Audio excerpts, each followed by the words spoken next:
got YB with me. Welcome back, everybody. This is an episode of both the Camacho Cast and Real Views.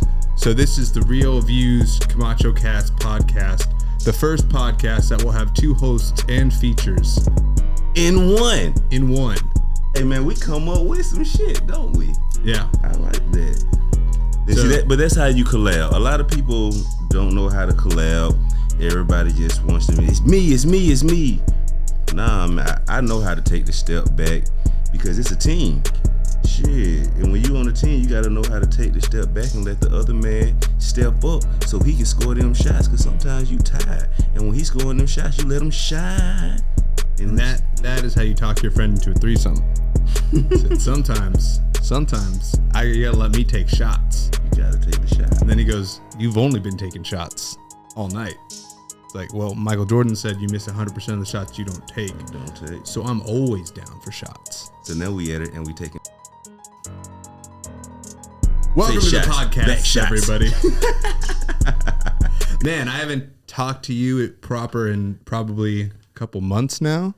Yeah, just man. A couple memes back and forth. We've been out of touch, in touch, but out of touch. Like I say, memes back and forth, texting, but we haven't connected and been back in the presence of each other in quite a while.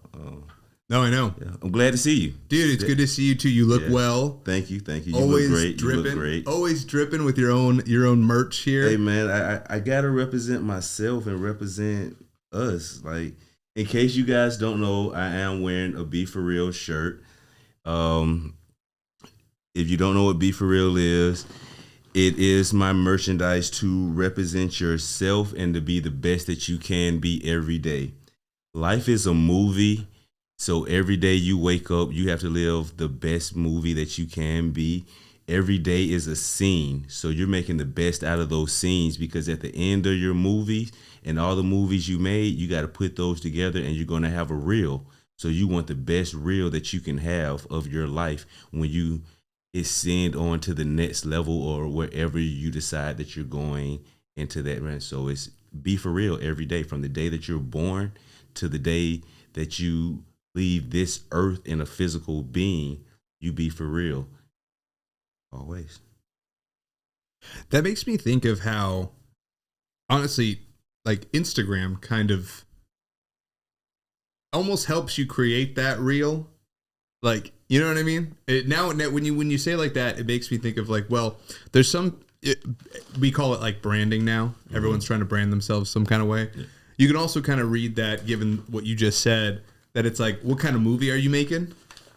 And so you can make it, you know, some guys out there, they just want to show themselves as the Wolf of Wall Street. Yeah. They're doing the flex. They're out there. And then you got other people that are like, I'm the yoga, like environmentalist guy who buys all the Toms for the kids in Africa. And they're making their movies. So I'm not mad at that.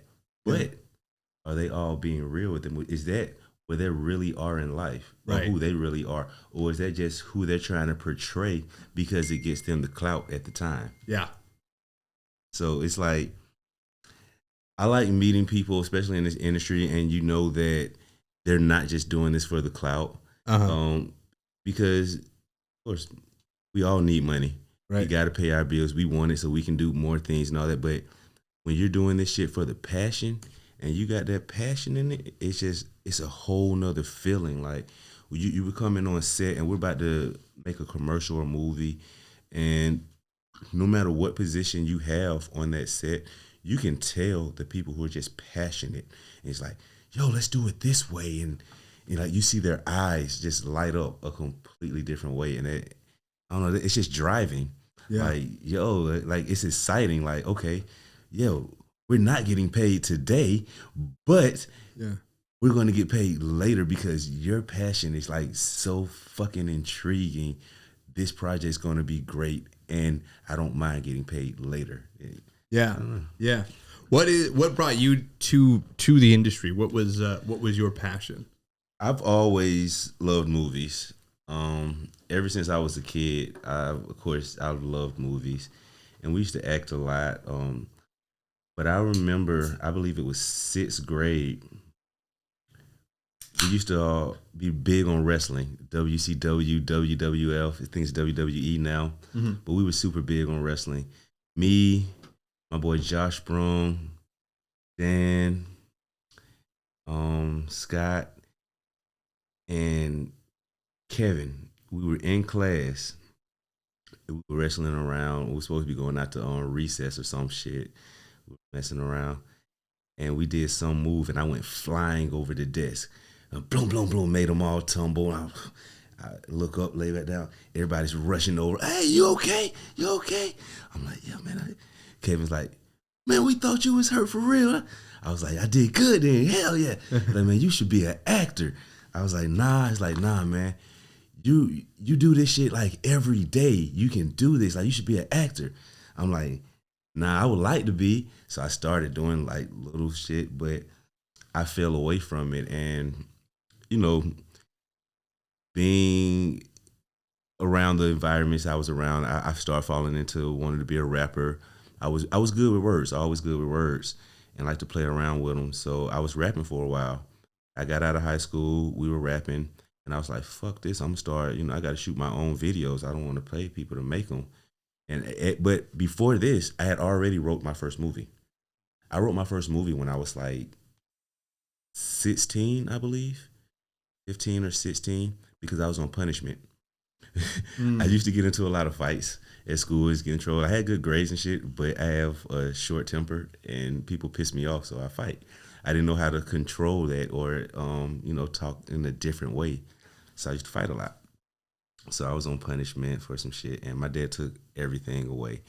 My video games, my TV, my radio, and all I used to listen to was No Limit. So I was like a real big No Limit fan. Like, you can't take away my Master P, man. Like, damn. So I ain't had nothing but my notebooks and my schoolwork, and I just started writing. I actually wrote a video game first. Okay. That's when GoldenEye was out. I was real big on GoldenEye and them type of games. So I wrote the whole video game out. I did every board. I drew out the maps and I put where each weapon was, every hidden message, everything that you needed to get to the end of the game. It's crazy because, like I said, that was like 15, 14, and I have no idea how to do that now. If I was to try, it was going to take me forever. But back then, it was just like, I'm not going to say second nature, but I was just so determined. I would draw the guns, every weapon, like I say, everything that you need, I would draw it out, put it in that board, and I had a notebook. So, like I say, but after that, when I was on punishment, I ended up writing a movie. It was kind of like a love story, a hood love story. Dude and his friends used to get to beefing with the other side or whatever, and then his brother ended up getting killed. So he's going bad about that. But it's some other dudes, they selling weed or drugs or whatever, and he knows that that's his brother's pack. Like, he just came from, she's like, his brother had that. So that's what sends them into the war and all that. And they go get the shooting. But when they get the shooting up at the park or whatever, a stray bullet hits one of the younger guys that had nothing involved with it. He kills him, but nobody really knows who did it. I mean, the people who were shooting back, they know. But the main character ends up falling in love with another female. That ends up being her brother that he killed. So, I'm trying to see how to say this.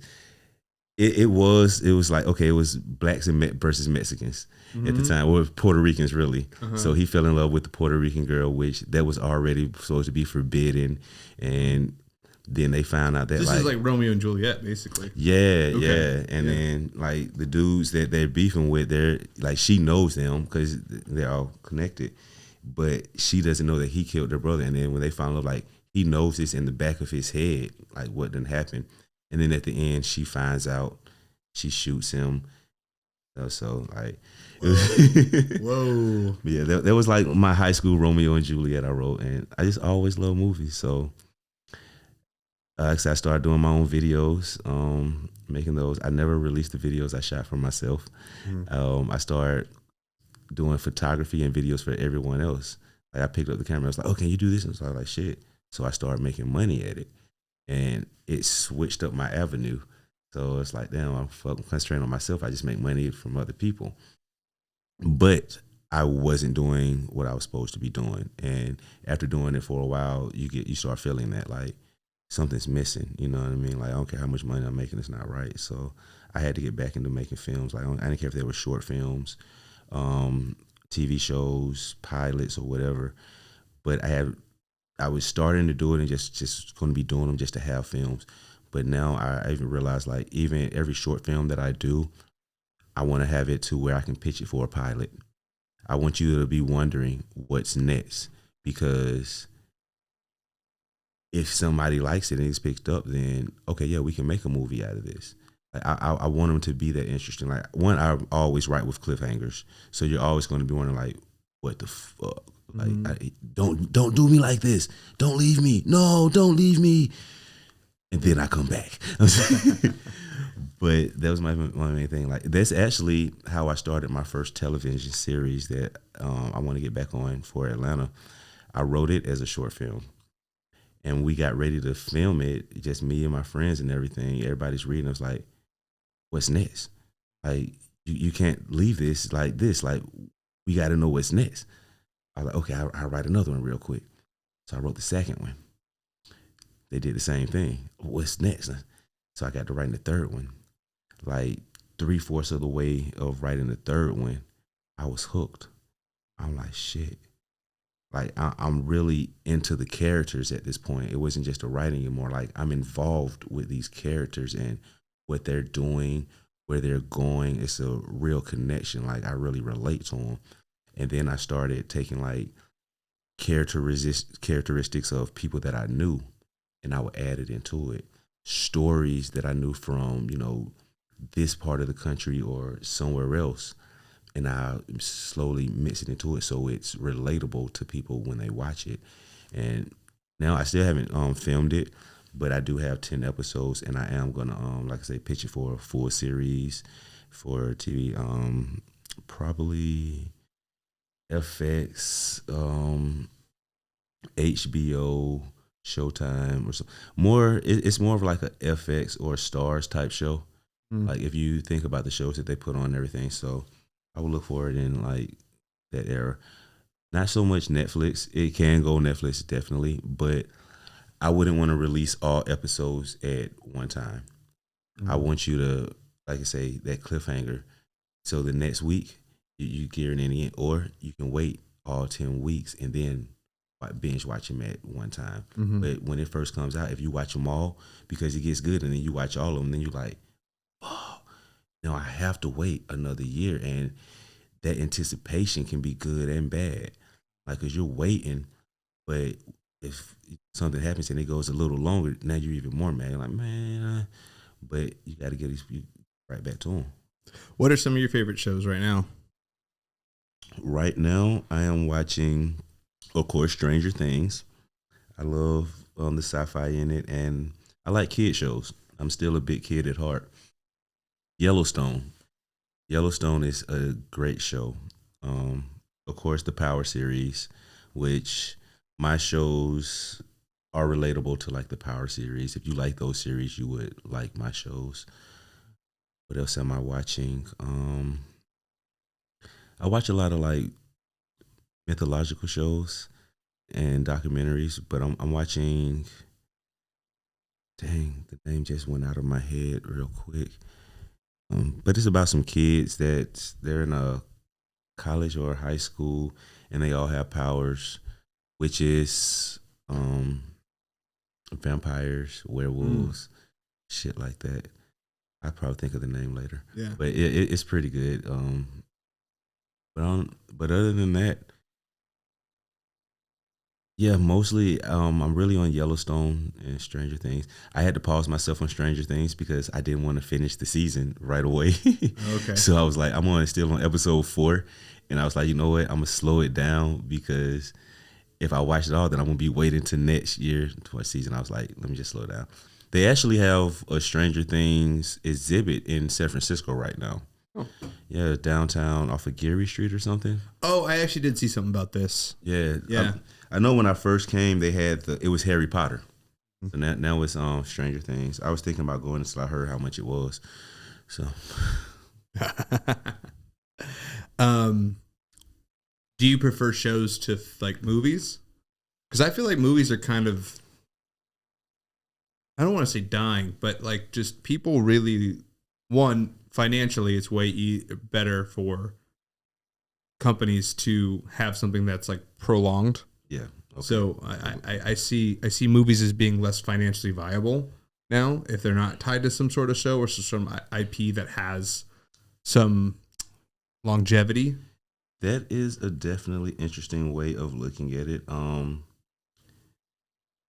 In a way, I can agree. Movies, I feel, are kind of, I'm not going to say dying out because you still get that thrill of just wanting to watch a movie, not having to wonder what's next sometimes. Sometimes you just want to like, oh man, that was just a good sequence right then. I like that. Boom, it's done. And I like going to movies. Taking your girl to the movies, just getting away and just experiencing that.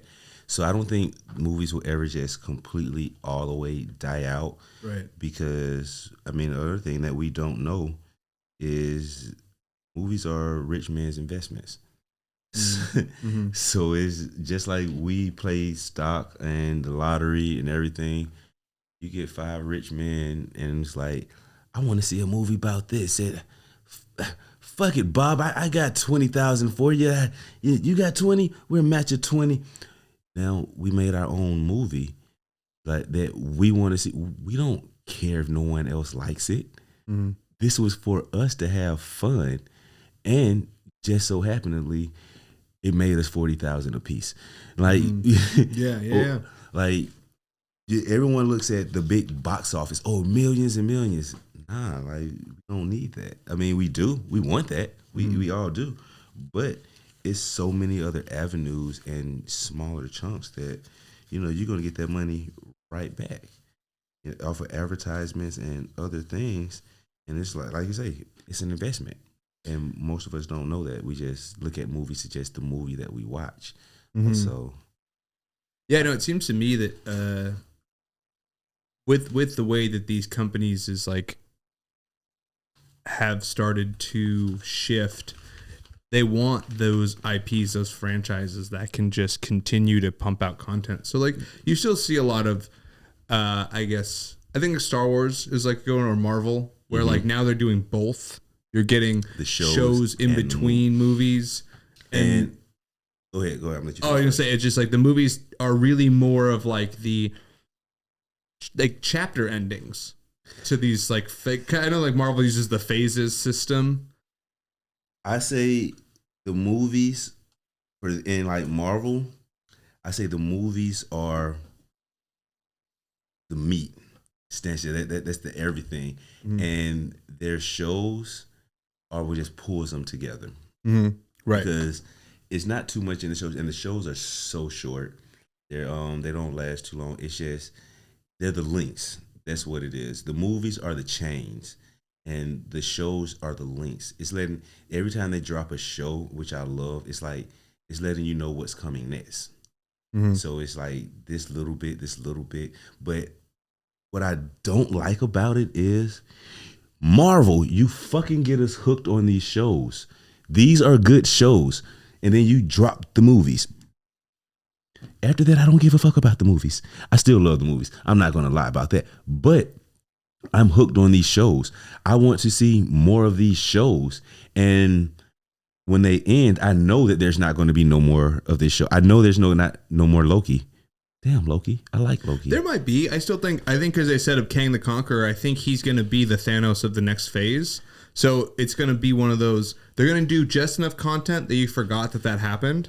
So then when they bring him back. See, he's coming back. Yeah, he definitely is. It's going to be like the movie. I don't see the show.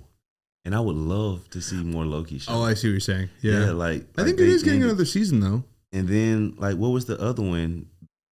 I definitely think they should bring her back because now she's the Scarlet Witch. Oh yeah, you liked WandaVision? Yeah, I liked one of the first couple of episodes. I was so confused. Yeah. I was really like upset with Marvel. Like, what the fuck is going on? I'm about to cut this off. I do not. But as it went on and as it ended, I understood the whole thing. And that's one thing that I like how they did that. They just kind of like, you didn't understand it until it ended. Mm-hmm. But you had to stay in tune the whole time because they would give you just enough to piss you off. Like, what the fuck? But it's like, I got to know what the fuck is going on. Yeah. So you stay in tune the whole time. And then finally at the end, you like, oh shit, now I like it. Yeah. Yeah. So yeah, those first like 2 episodes were very confusing. yeah. They were interesting though. It was fun to watch a 50s style sitcom with those characters, and I thought it was kind of clever that if nothing else, you were in it because like I don't know what's happening right now, but this is fun. Yeah. I'm having fun. And then, like I say, as it progressed, have you seen the new Thor? I have not. I've been afraid to see it because I'm a big like YouTube reviews guy, and it got really mixed reviews. And so I was like, I'm going to wait till it shows up on Disney Plus. I don't think I'm going to go out and see it in the theater. See, and that's the thing. Like, reviews are reviews. I do reviews too. Tune in. Tune in for my Thor review. I will review that for you, Thor. But yeah, reviews are mixed. I mean, if a review is like getting food from somebody, they can tell you it's good food all they want, but unless you agree with these people's taste buds, you probably won't agree. It's true. I've definitely had different opinions of movies. Like a lot of people, that Netflix movie, The Gray Man, with Ryan Gosling and Chris Evans, didn't do very well in the YouTube review scene, but I thought it was fun. It was a decent movie. I have to watch it again because I was watching it in the evening, which I watch most movies. But I have to watch it again. Because it looked like it was pretty interesting, like from what I was seeing. Yeah. But by me not paying attention the whole time I was watching it, yeah, I was like, okay. But that's one thing I do with movies. I will put them on when I'm about to go to sleep or when I'm doing other stuff. And if something catches because I'm listening mostly, if something catches my attention to make me say, okay, I have to watch this. I need to sit down where I have no company or no one else and pay attention to this.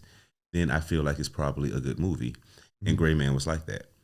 I definitely heard things in the background. I was like, okay, I need to watch this. But of course, when you have company or you're kicking it with somebody, you're not paying attention too much to the movie. Some of them you are, but you're paying attention to that person. Yeah. So that was that situation. Yeah, well, it'd be hard to fall asleep to that movie. There's like a lot. There's like like the image of you trying to fall asleep to like gunshots and explosions, just being like, man, it's really about time for my nightcap. Like, I'm from West Side, Camden Road, Benhill, Atlanta, Georgia. That's normal for us. Gunshots, sirens. Like if you don't hear that at night, then you think something's wrong. Like what the fuck? Like, yeah, so. But yeah, that movie is very intense. It did like those super loud explosions and shit. When you about to get comfortable, they come out of nowhere. Yeah. But well, that movie, what was so fun about it was nonstop action. It was, I feel like it almost teetered on too much, but it didn't quite go there. It had good scenes in between to kind of give you a little bit of a break, but then bring you like right back into it. Too much action? I think you can have too much action. It needs. Yeah. It's like everything else. It's like that rubber band effect. You have to have a break. Yeah, you got to have some spots where you can breathe in between. But it had some great sequences, some really fun stunts. Yeah, I liked it. It's so hard to look at Chris Evans as anything but Captain America now, and you see him doing these roles that are so different than like the stoic Steve Rogers. Yeah, and he's doing a good job. He is. I mean, he's not Captain America no more. He has to. Right. He has no choice. Right. No, exactly. It's still just so weird to see him play. He's played a lot of flamboyant characters. Did you see Knives Out? No, I didn't. Okay, in Knives Out, he plays like the youngest son in the murder mystery, and he's very flamboyant, kind of sarcastic. Why don't you say what you want to say? Because he's not. No, I'm using the correct word because he's not. He's not confirmed, and nor is it enough to really say that. But it really is just like he's trying so hard to play characters that are not the stoic Steve Rogers. Yeah, like this guy has eye movements and talks with his hands and. Look at me, like theatrical, very theatrical. Yeah, and it's like, I wonder if that's how the characters are imagined or if he's just trying so hard to break his stereotype that he's adding this into these characters. Does it get bad when he's doing it or? I don't know. Because, one of my favorite actors is Jake Gyllenhaal. I feel like everything Jake Gyllenhaal does is good. And I've seen him play a bunch of different characters, and I believe all of them. Some of these characters that I've seen Chris Evans do, where I would say you'd see similar performances from Jake Gyllenhaal in other movies, they just don't have the same believability. But Jake Gyllenhaal has never been the same character for 10 years. Yeah. So, I just may not be able to shake my understanding of who Chris Evans is. That's, the believability is real big on me with a lot of shit. I don't care if it's music, movies, TV, or whatever. I always tell somebody, like, you have to make that shit believable. I'm still, as an actor, starting actor or whatever, I'm still trying to learn to make those characters believable because you want them relatable. And I was telling a young lady this yesterday about her music. She did some little rap songs and whatever. Yeah. And I was like, I wouldn't listen to it. And I was like, it sounds like you're reading and it's forced. It doesn't sound believable to me. Like when you're rapping, it has to sound convinced. Like you got to be sure about yourself. You know what I mean? You cocky, you arrogant with this shit. Like you just know it. You got this shit on. You know what I mean? So motherfuckers really believe that this is going on. If you beefing somebody, they got to really believe that you beefing. Like, but then she played some R&B songs. Yeah. And I looked at her like, what the fuck? You little pretty ass thug, you know what I mean? You singing ass thug. Like, this shit sounds believable. Like, it's relatable. It's a vibe R&B I think it's where R&B is going. And because everybody wants to vibe. You can say whatever, but like I said, this song, one of the first ones she played, she wasn't even saying a lot. And I say that's all you need. Like if you want to add a verse, you can, but you don't need it because you're going to play that song just like that and everybody's going to vibe to it just like, because the words that you're saying, it automatically sends a person to a place. It hits you in a place where you just automatically feel that it's relatable. And then, so it's like the same thing with movies. You can watch a movie and some of the characters, they just feel like they're forced. Like, you didn't study your lines or you didn't become this character when you got on set. You knew you had some lines to say and you said them, but you didn't think about how this character was said in this scene to make it believable. Like, don't just, be yelling and argue with that emotion that you would argue for real. You know what I mean? That shit, if you're cussing me out, make that shit believable. Like, I posted a scene from one of the shows that I'm going to be in. It's going to be released hopefully by next summer. And it's like, everyone always tells me about my eyes. Like, you look like you was possessed in that scene. I was like, unfortunately, I was an abuser. So I had to look extremely mad, crazy, like some shit that I wouldn't do, like crazy. So I believe that made it believable. You know what I mean? Until I see it, I don't know. For me, it was kind of hard to play because I'm not an abusive person like that. Like, I might get mad, angry, cuss you out, but I'm not just, especially not a female, I'm not going to put my hands on you. Now, a dude, I'll beat the shit out you. Won't think about it. I might black out and, hey, that's your fault. Leave me alone. But for a female, I'm not going to put my hands on a female. Like, so playing an abusive role, it was like, I'm doing it and I'm shaking them and stuff, and then they say cut. I'm like, oh my God, are you okay? Is like, Bruce, you good? I'm like, man, I don't know. Like I'm supposed to slap him and she's like, hit me for real. I'm like, hell no. Like, why? I was like, one, for I'm a black man and you a white woman. I ain't gonna be slapping no white women out here and goddamn go to jail on the bullshit talking about we was on set. Had my ass locked up for goddamn big red prints on a white woman face. I'm not that privileged. But it was definitely fun to do. Yeah, when I was at acting school, I came to feel like the best way to approach the work, at least for me, was to recognize that in my opinion, you're always just playing yourself because it's all your own physical body. The trick is if you approach whatever you're calling the character, right, as if it's something that's not you, you make it 10 times harder on yourself, because the truth is we're all capable of doing anything under the right circumstances. The work is finding like that, like, right? Like you would never hit a woman. You've never been in a situation where you wanted to or could or needed to, but you have to imagine that there would be a set of circumstances to where you would feel that was justified. Go to that place in your head, and that's how you get that scene. And a lot of people don't want to do that work because, one, you don't want to realize that you can go that's there. In you. Yeah, that's in you. That's what Carl Jung called like identifying with your shadow. It's like, but your shadow's always there. Just because you don't look at it doesn't mean it's not there. I like that. Yeah, and he's like, the fact is actually the less you look at it, the more it controls you. He's like, you have to make friends with that thing. You do. And you have to understand, because there's a lot of things that are in your shadow that are actually very helpful for you. Mm-hmm. And if you don't learn how to integrate it properly, you're missing out on all these benefits. Sure. And you talk about possession, like he had this concept of shadow possession, which is where people would tell you they're one way, and we've all seen this. Like someone says they're like, oh, I would never, but they do that stuff all the time. Oh, yeah. And it's like, they're actually not lying to you in that moment. They're just shadow possessed. It's like, no, that is, you just don't identify with that part of you, but that is a part of you. And you should actually just take a look at that and go, where is that coming Accept from? It. Yeah. Because then you can actually bring it out. And learn to control it when it's, that I've been learning that kind of with a lot of my anger. Like I learned what my triggers are. Mm-hmm. One of them is driving. Mm-hmm. I fucking hate driving, especially in the Bay Area. Jesus, these motherfuckers can't drive. I can't. I don't know, but I can be having the greatest of great days. I get in the car and it's like, get the fuck out of my way. Yeah. But what I tell my son's mother this too. I was like, it's nothing wrong with road rage. Keep it in the car.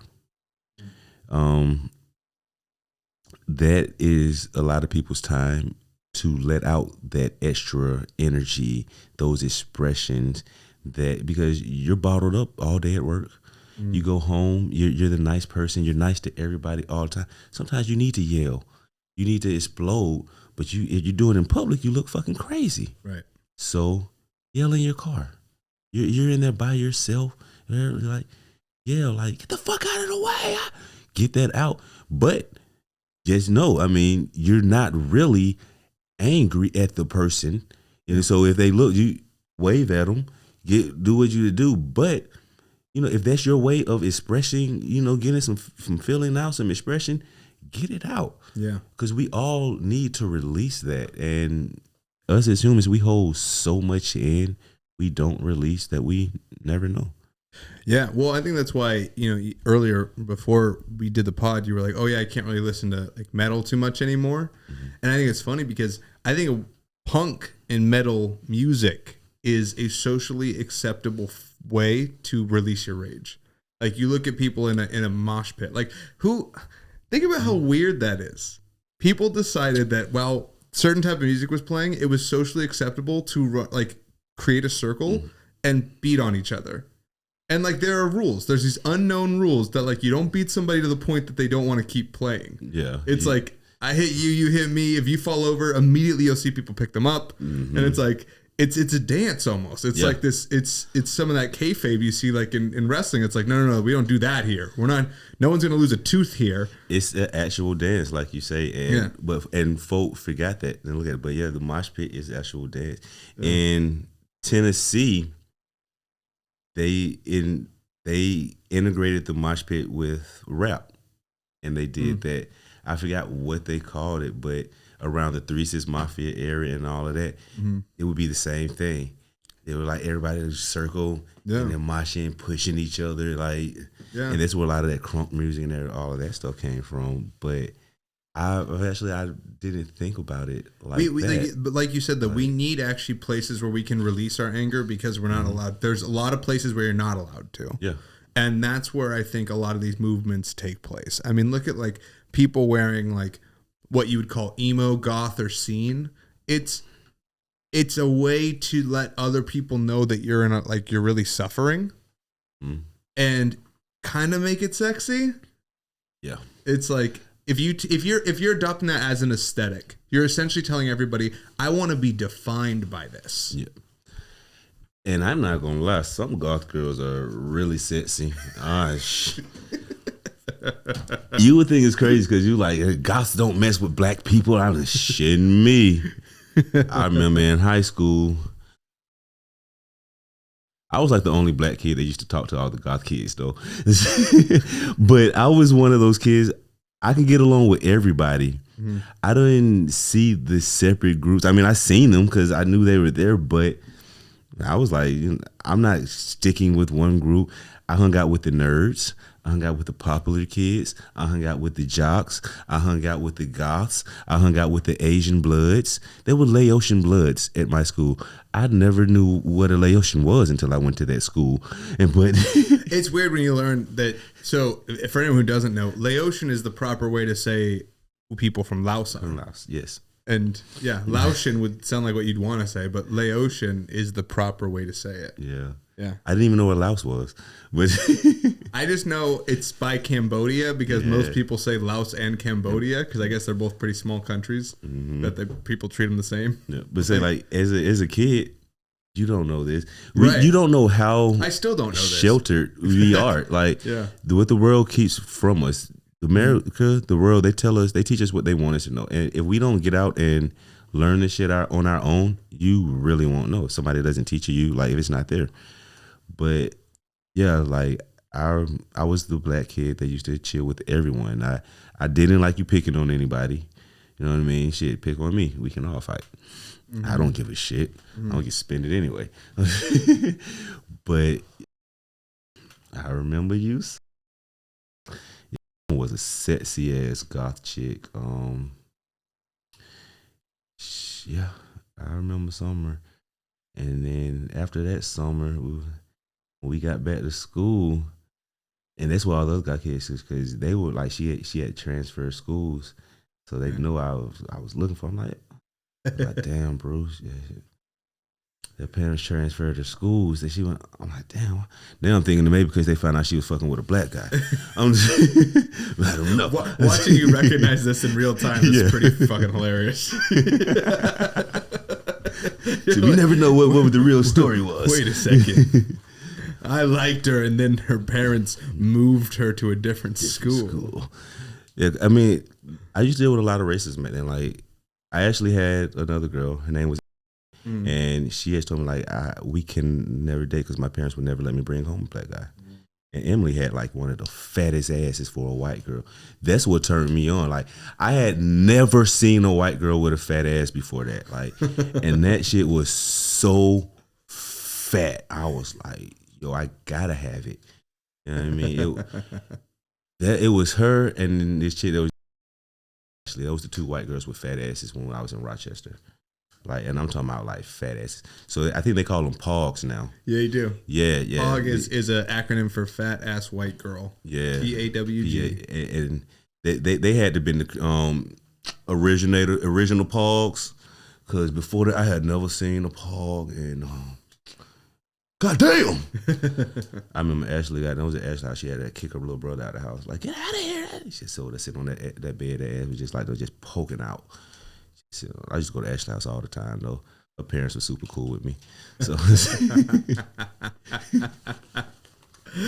So it sounds like, do you prefer white women, or are you just?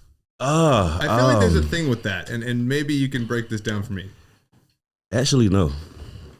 I have not technically just dated a white girl since I think her name was maybe. Okay. But yeah, why am I dropping names? I'm sorry. But yeah, I have them. I know. Just, yeah. You dated. totally broke the podcast code. It's just like, I would definitely edit those out. But yeah, some of them I will, not Summer. Summer Stays. You got to find you. That's the name of this podcast. Summer Stays. Summer Stays. But no, actually, it's crazy. I'm not racist to anybody. I love all women. And actually, lately, I have been having a thing for white women. But my real thing, I guess, I love black women. I got to you. Black women are definitely beautiful, but Asian and Latino women, I guess it also depends on where you are in the world and the country. If you in the South, you in Atlanta, you in Florida, somewhere like that, you're gonna have it's black or Latina. Like that's what you gotta have. It's like no woman is gonna look better than a black or Latino woman in the South. Like and that's Florida. If you in like New Orleans, you got black Creole. I mean, you come over here to California and it's Latina and Asian. I mean, Hispanic and Asian, and it's la la la la. Oh, I didn't do that. I don't even know what. That's so great because no one can place the race on that one. Like that was totally inappropriate, but also we have no idea who picks up the bill for that. Like who I love all women. Yeah, who gets to claim like how dare he make fun of me because everyone goes, who was that? Where was that? Yeah, exactly. Who should get mad right now? I'm really confused. We want to know. Comment below. Yeah, comment below. Who do you think should be mad, or who do you think I make that noise? Yeah. When we're having fun. Wow. Yeah.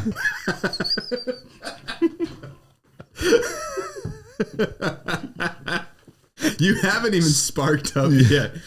You already. Weed doesn't make me silly. It calms me down. This is my normal shit. Like this is how I am normally. That's hella funny. That's the bad thing. That's why I smoke so much. So when you guys see me and it's like, yo, he's like super calm, super cool. I'm high. I wake up, I roll up, and I go do what I'm gonna do so people won't get on my fucking nerves and I won't have to cuss people out. I was gonna say it's interesting to hear you say that you have like an anger you struggle with anger issues because under every context I've known you, I feel like you've been very calm. Yep. I try to stay calm as well. It's like my thing is when I get mad, I get mad. Mm-hmm. So, but you've done something to send me there. Like, I'm not just going to be mad for no fucking reason. Like it's been shit after shit just piling up. Yeah. And you keep trying to pile this shit up. Like I'm the type of person, I'm going to give you warnings, chill out, cool. But you keep doing it. Yeah. Like, so some people know how to hit buttons and they keep hitting that button. Like I tell everybody, I'm like a hoarder's garage with a key code.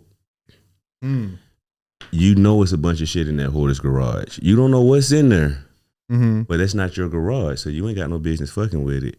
So when you go over there and you start pressing those buttons, you're going to get access denied, but you still over there.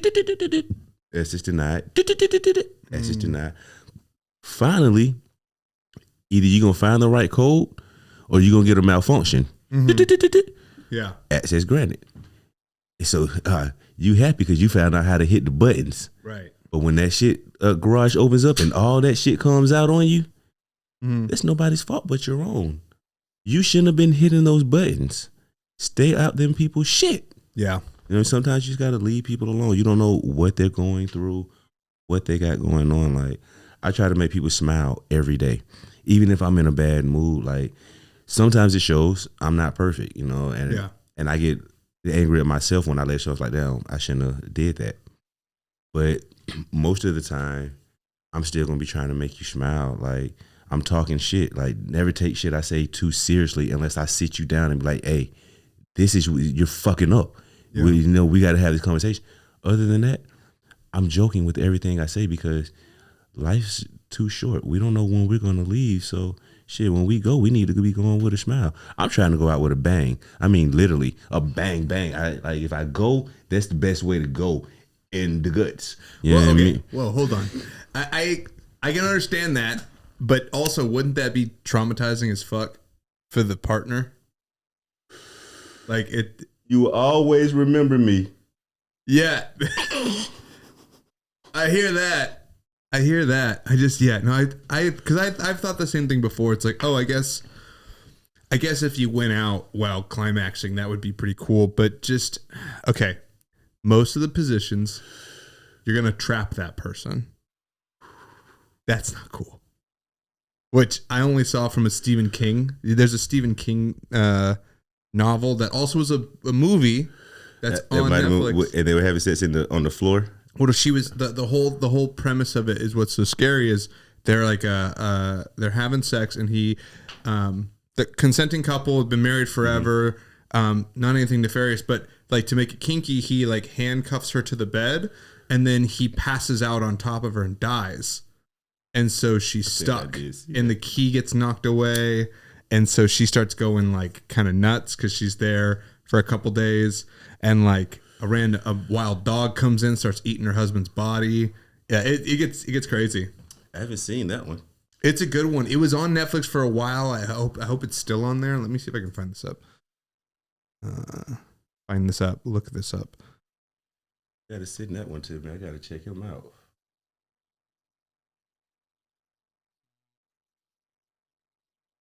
What other movies have you seen lately? So I saw Top Gun. How'd you like it? I liked it. I thought, I get why a lot of people wouldn't like it, because what they did was they kept the reality of that world consistent. So it was still an 80s movie. And it's like, some people are like, oh, well, it's kind of cheesy. It's like, yeah, but 80s movies were cheesy. Like, if you watch them back to back, everything is consistent. The tone is consistent. Like, the characters are consistent. The movie I was talking about was called Gerald's Game. Gerald's Game. Okay. I'll give you the info after. But yeah, I thought it was fun. I love what they did with Maverick. Have you seen it? I haven't seen it yet. Okay. They give him an arc that makes sense for that character. And it feels very earned. Where I think in the first movie, they do a lot of, in a lot of ways, Maverick is the villain of that movie. Yeah. Like, Iceman, he's shot like a villain, but everything he says, everything he does is the right answer. And he's kind of trying to get Maverick to understand that, like, he's reckless up there. And he's going to get people hurt. Like, this isn't worth your time. But in the second movie, they kind of make the argument that sometimes you need that recklessness. Because there are, like, occasions where doing it by the book won't get it done. And I think they do a very good job of, like, he gets to stay consistent with that. He is given a heroic arc. And it's like a good redemption. It's a really good redemption. That's something I definitely need to check that out, because I'm always explaining that definitely on set, because you have so many what we would call veterans, and they're so used to doing shit a certain way. And they got to understand, you got all these new cats coming up, these younger generation that are, they're hungry. They don't have what you have, and they understand the new media. Yeah, exactly. So a lot of stuff can be cut out, and they find ways around stuff and ways to be creative. Like, that's one thing. I mean, I love big sets. I love working every set that I work. But one thing I can say I like about working lower budget or not having a budget to do something is the creativity. When you get money and you're doing these sets, you can buy everything that you need to make shit easy. So when a problem comes, you forget, like, oh fuck, I didn't buy this. We need to get this done, and you panic. Versus you going back to the state of when you didn't have any money. I mean, when you was out there broke and you were hungry and you were just super creative on what you did, like. You pulled up sheets. You got 2 extra sheets to make a screen, and just all of that extra stuff. Like, I follow this one channel on Instagram called Shitty Rigs. I love Shitty Rigs because it shows. Sounds like a friend of yours. You know what I mean? Shitty Rigs. Yeah, fuck, man. That boy Shitty Rigs, man. Shitty Rigs. Sorry, I didn't mean to interrupt. No, you're good. It's real, like. But that it always shows like different ways of rigging, different equipment, and way people put shit together to get a scene done. You know what I mean? Like, and I love that because it still shows creativity. It's so much creativity around the world, and we tend to lose it. Yeah. Yeah, I think, man, when you talk about like the young people that are really into this stuff now, even just seeing how TikTok has changed attention spans, how we look at things, like what we're looking at, the way we draw focus, it's really interesting to me. I feel like I'm already losing where the new direction is going. I can get that it's going away from what I know, but you don't know where it's going. Yeah, I have no idea. I just know we're going off the rails. And that's the thing. You got to be able to keep up. Like, if you want to stay consistent, and people don't, this with artists, music artists and everything, and they want to have some artists stay relevant for so long. Yeah. They peep what's coming up. They see the new generation. They embrace the new generation so they can learn what's going to be next. Where are we going? The quickest way out is to hate on the new. Right. And I say this with rappers, with everything. Like, you hate all these new rappers that there's coming up. Don't hate them. If you're something, teach them. You know what I mean? Like, teach them the right way so they can do it the right way and make it better. Mm. But like I say, we're so quick to hate and not like them. It's like, no, it has to be done this way. This is the way it was supposed to be done. I went, especially in the film industry, I went to school, I paid this much and got this degree. Yeah. So, and this is what they're talking about. And then you come in with somebody that didn't go to school. It's like, these people get pissed. Like, but why? You can't get mad at this person because they were creative enough or talented enough to know what to do. You learned something by the book. You were programmed. Yeah. I mean, when we went to school, we learned a program. Yeah. This person knows how to work around the program. Yeah. And still make it work and possibly make it work better. Programs are only meant to work for so long. Yeah. Programs are meant to be updated. Mm-hmm. If you do not update a program, it's outdated. It would not work any longer. On your computer, on your phone, or whatever. If you do not update it, it is obsolete. Yeah. And in this industry, we do not want to update. We will update our equipment, but we don't want to update our ways. That's life, that's the industry, working, everything. All we have to do is accept the change and update the way that we are thinking and trying to move. And the world will be a better place. It's interesting you say that too, because I think in film there's certain, you look at like videos now. I think YouTube normalized the smash cut. Like, we don't really care anymore. Like, we can chop this up. What we're recording, we can chop it up a lot, and people are not going to care if we took all this right now and then put it before everything we just talked about. Yeah. Like, they're not even going to care because they just want to hear a good 2 to 5 minute snip, of something. And so even how you would approach this, right? It's like this is all 80% of this could be trash, but we could get like a solid 20%, and then boom, we have an episode here. Yeah, we just at 20%. Yeah, that's what we're all going for. And then we could take shit out the other 80 and put it in, and people are like, where's that coming from? You still have them looking. Right. But it's weird because I don't think it's translated to film just yet. There is some sanctity to film where you do smash cuts. Like, people talk about that a lot. You see, like, when there's weird editing in a movie. And it's so funny because to me, it's the same thing. Physically, it's the same thing, right? You're just sitting watching images on a screen in sequence. But there's this weird context that if I'm seeing a movie, it needs to look and be a certain way. But when I'm watching a YouTube video or a podcast, a video podcast, like, I don't care. Yeah. And it depends on what you're watching. I mean, but in retrospect, it's still, like I say, the same thing because you record so many scenes from the movies and all of that, and you use a third of them. Yeah, most of them get burned out. Yeah. Like, we recorded this scene 4 times, and I have to pick the best scene out of those 4 that we recorded. That light might be wrong. I might have to turn it down, record it again.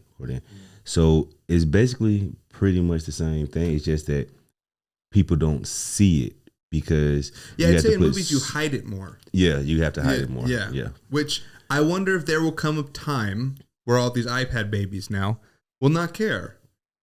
You know, maybe some film is going to come out that's edited in a way that we would think is completely like ridiculous, but it does really well because the new people are like, yeah, this is like everything else I watched. A lot of shit, it is like that. Like, I mean, we make fun of scenes when they mess up and everything. Like, I made a post about when they did it on Power.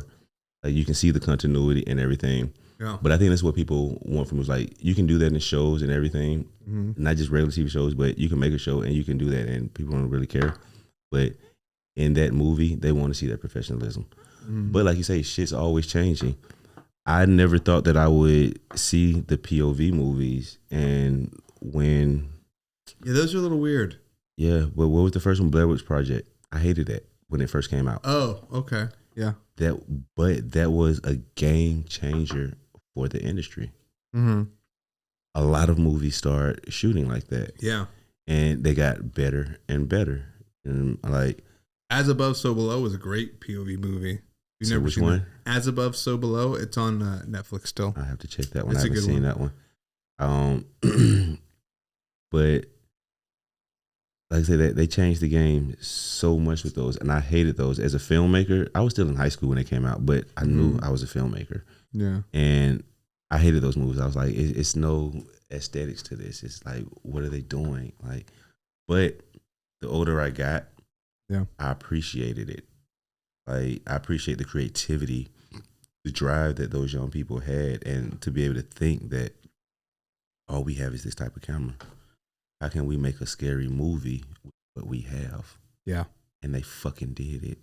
Like, an award-winning scary movie. It pushes the idea of what a film is. And it's like that we're still actually finding the limits of that. We've gotten used to a certain style, because even acting, emotional realism is the predominant style of acting that we do now. It was not the predominant style of acting until what Stanislavski gave us the method. Because a lot of people are doing theatrical acting. Yeah, the whole and the ridiculous, like, but that was actually part of the craft. Like, you should do it kind of carny that's style. How you're supposed, because that's how you were taught. Yeah, someone actually got upset with me when I was trying to relate that to him. I was like, and I didn't know how to say it. So I apologize for saying that wrong at the time. I told them that I thought they overacted. And it was like, that's the worst thing that you can tell an actor, is that they're overacting. And like, I apologize. This is how I feel. But it's not so much overacting. It's just theatrical. Yeah. Very theatrical. And when you take acting classes and you go to school and that's what they teach you. So you learn theatrical acting. Some actors are theatrical actors. So you get into theater, you're doing those stage plays and all of that. Yeah. You're great. Those, you have to portray your voice at a louder so people can hear you, right, and they understand it. But when for me, I have to say this is my opinion in film. Yeah. When I'm watching a film, I want it to be relatable, to feel real. Right. So I wanted to, like you say, take that and find that in yourself, that part of yourself that would act like that. And however you would do it. Exactly. Yeah, it's like, don't sound like you're reading, because it sounds forced. Yeah. And when you're doing it theatrical, it just seems over the top. You know who's actually, with that definition, you know who's like one of the best actors ever? Jonah Hill. Jonah Hill is a great actor. Jonah Hill is himself. Yeah. Like, even when he's playing other characters, like, because you got to imagine a guy like that kind of look, those kind of mannerisms. Like, he's kind of a quirky, weird guy. You look at him in Superbad. Superbad, he's really good in Superbad.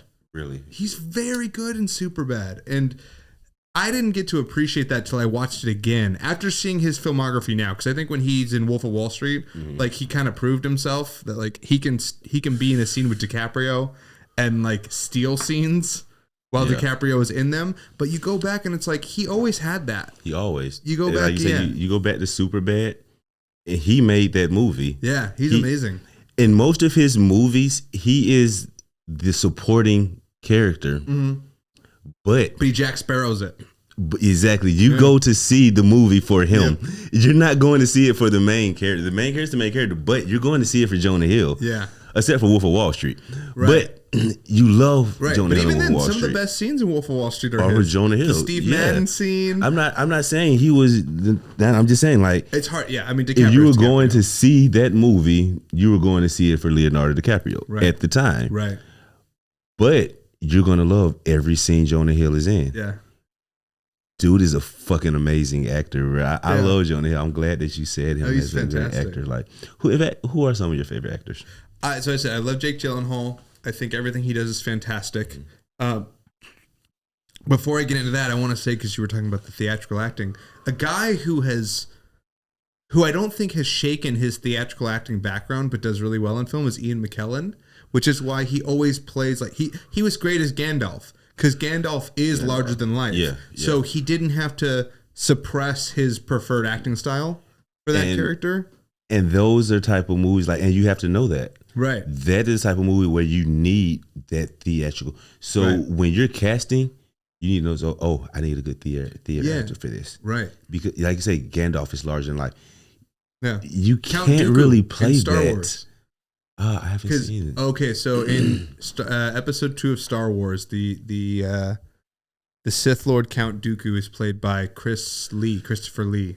Christopher Lee is another big, just everything he played. He played the original Dracula, in film. Like they're all coming out of that British Royal Academy of actors. Yeah. Really, really good, but that really strong theater based. And that's something different too. British theater and American theater. Yeah. British theater actors can, in my opinion, I am sorry if you guys feel different, but they can translate into film better than American theater actors. Yeah, the approach is way more militaristic. They really, I feel like, I think it might be their accents too. Their accents, but also it might help. I think just the way that it's taught over there, from what I've seen. That's what I think. It's taught in much more craftsman. It's like going to plumber school, and that sounds bad, but it's like that. It's like, hey, there's a very slick method that we use for this. Mm-hmm. You're not going to deviate from that. You come out of here, you're going to do it this way. And a lot of those guys, when they go into film, they start to find themselves and do it their own way. But that it's so still there that they approach the work a certain way. They're very good at changing their dialect. Mm-hmm. Which us as Americans, we're not as good. Yeah, some of us are, we can, but overall, I think they're better at changing their dialect, so that's why they can fit a lot more roles, because you can play the English role with no problem. You can play the American role. You can play all types of other countries, because in overseas you get more exposure to a lot of things anyway. So, well, again, you're not from California. You're not a California native. I am. Mm-hmm.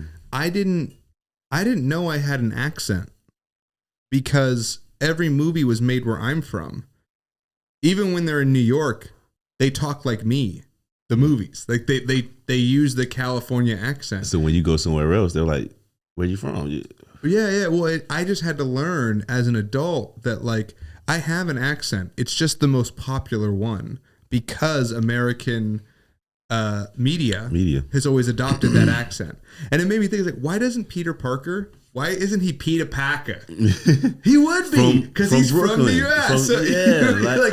And he's never had that accent. Captain America's from Queens. He should be Captain America. But we don't do that. All of the Avengers are from New York.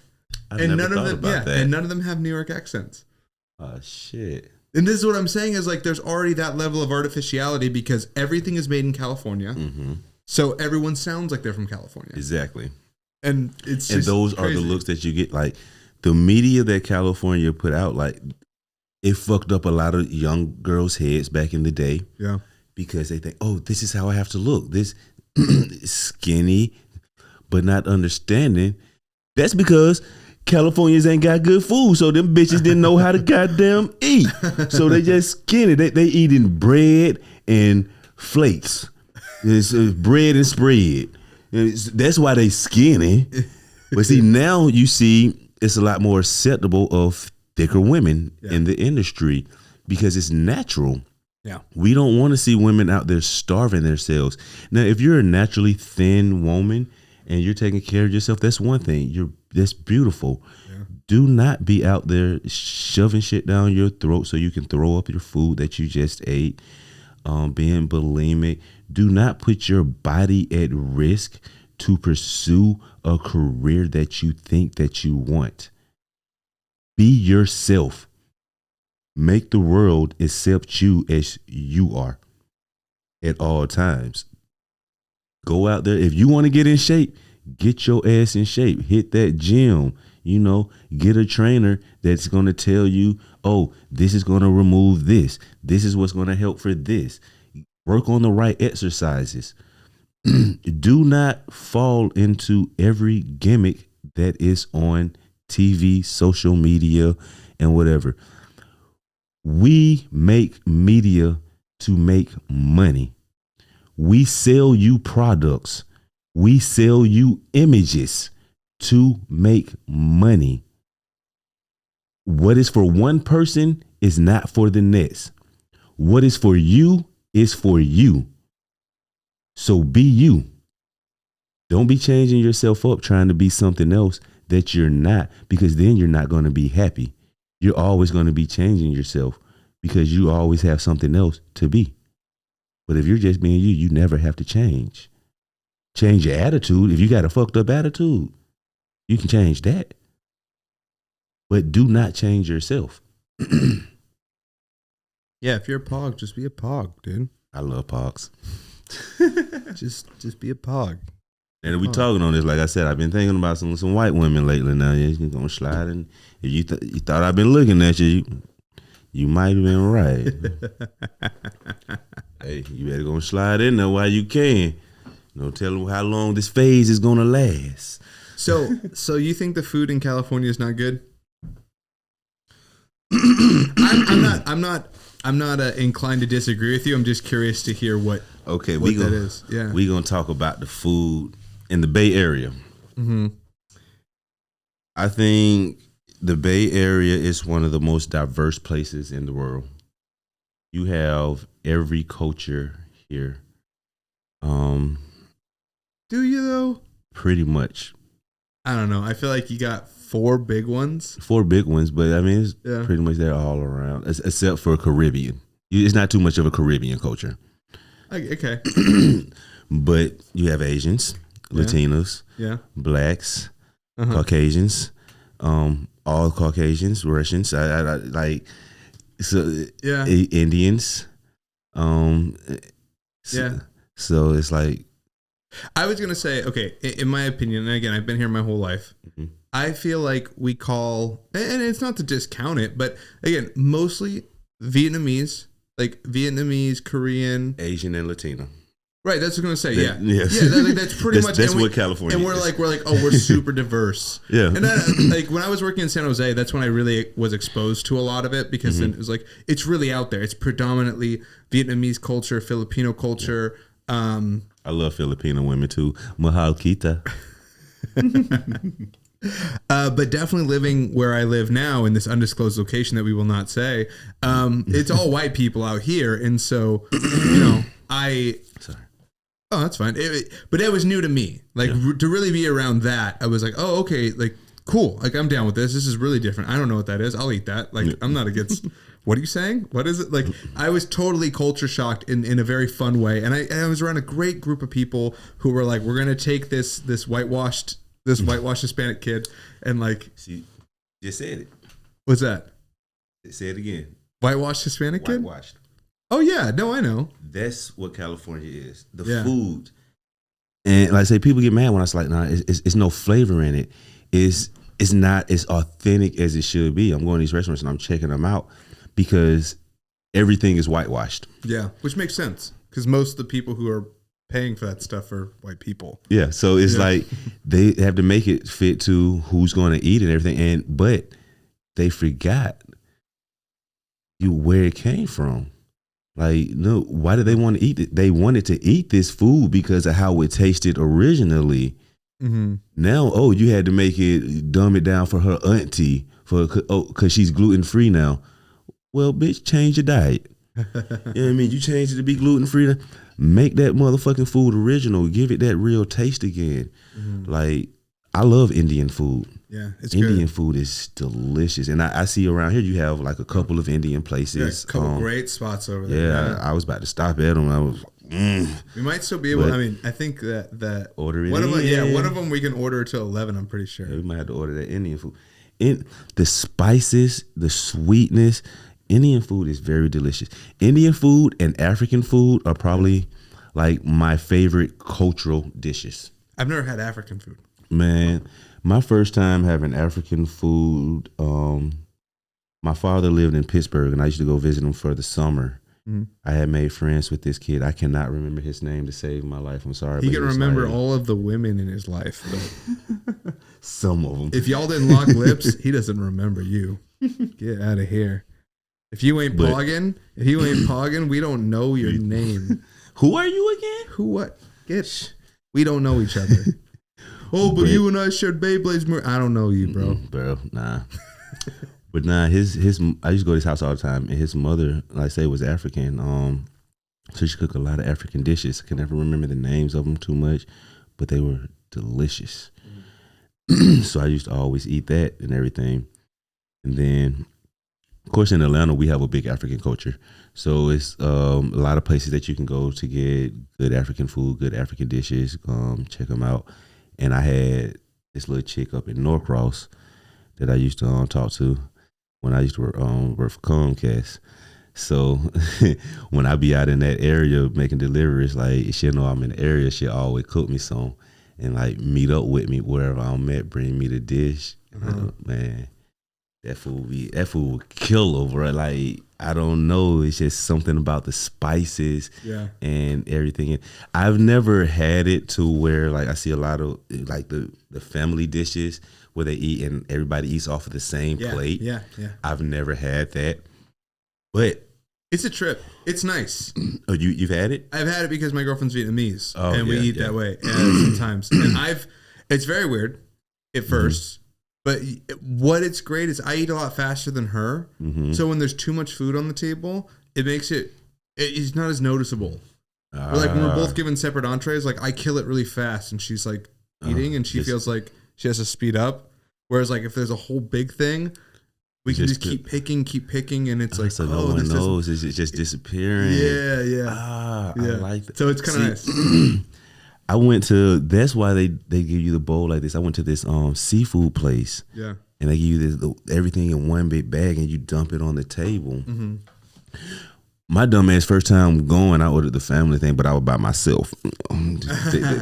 So I got all of this food like on time. Like, why do they just put it like this? It's just crazy. But now, it's because it's like the family thing. And but that shit was good as hell. Like, shit, I need to take somebody on a date there. Now I know how to eat it. We gonna eat together. Pick it. That's the idea. Yeah. Like it's cool. That. Yeah, because sometimes we'll order food together now. Like we'll order we'll order like 3 entrees. Mm-hmm. You know what I mean? Like even just the 2 of us, and then we'll all put on the same plate, and then we'll pick from it. Because it's like it seems more communal that way. It's like, no, now we're eating this together. Whereas like you're eating your thing, I'm eating my thing. Oh, do you like your food? Oh, can I try it? Can I do this? Yeah, it's like here, eat a little piece. Yeah. No, it's all on the table. It's all on the table. And that makes so much more sense. Yeah. That makes so much more sense in so many ways. If we all go out, we get food, then we put them on the table. Yep. Cut that shit up. Everybody try shit. Because everybody wants to try shit. Like, right. And I'm the type of person, when we go into the restaurant, we make sure we don't order the same thing so we can try it. Exactly. But why don't we just eat it together? Let's get what we both want. Like, right. And that's what she said. Her family, when they came here, because her family were immigrated here, they were a little confused when they first went to American restaurants, and like that everyone was given something separately. Yeah. So that's where she said they would just always ask for the side plates or whatever, and then they would just her dad would cut it all up so everyone, if it was a hamburger, she'd still cut it up like 5 ways, and then everyone could pull it like a finger sandwich type thing. Nice. And I was like, oh, that's really cool. Like, I like that. Yeah, I was definitely like that. Like, but you can't have no dirty family now. And you get your dirty ass fingers off that food, and you ain't even take a bath, and you got them digging in everybody's plate. Right.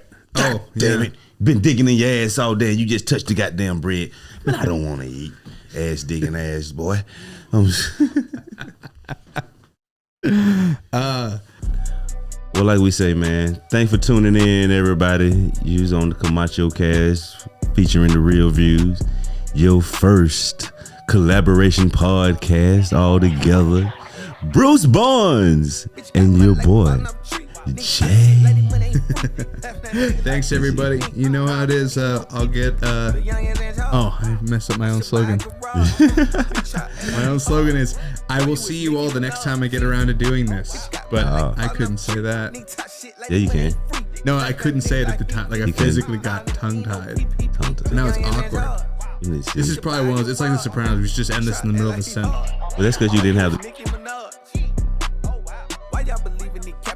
They act like they pocket be bigger than bigger. Running shit over just like a vehicular. Boy, you ain't shit, you get flow with the tissue. The car got killed. Blow out brains. In a trap with Big Ben, they know I got bins and I been the same. No cap at all. Shawty stepped on that dick with the Camacho. We had gas when they ran out of gas. I'ma go get a contract with Amico. Keep that pussy on juicy like cantaloupe. I for these figures, your bitch fucking niggas, and you in love with that little hoe. Oh wow. Nigga talk shit, better watch him mouth. Suck dick so good, tell that hoe talk about. Bitch got money like a falling up tree. Nigga talk shit like the money ain't free. Left that nigga like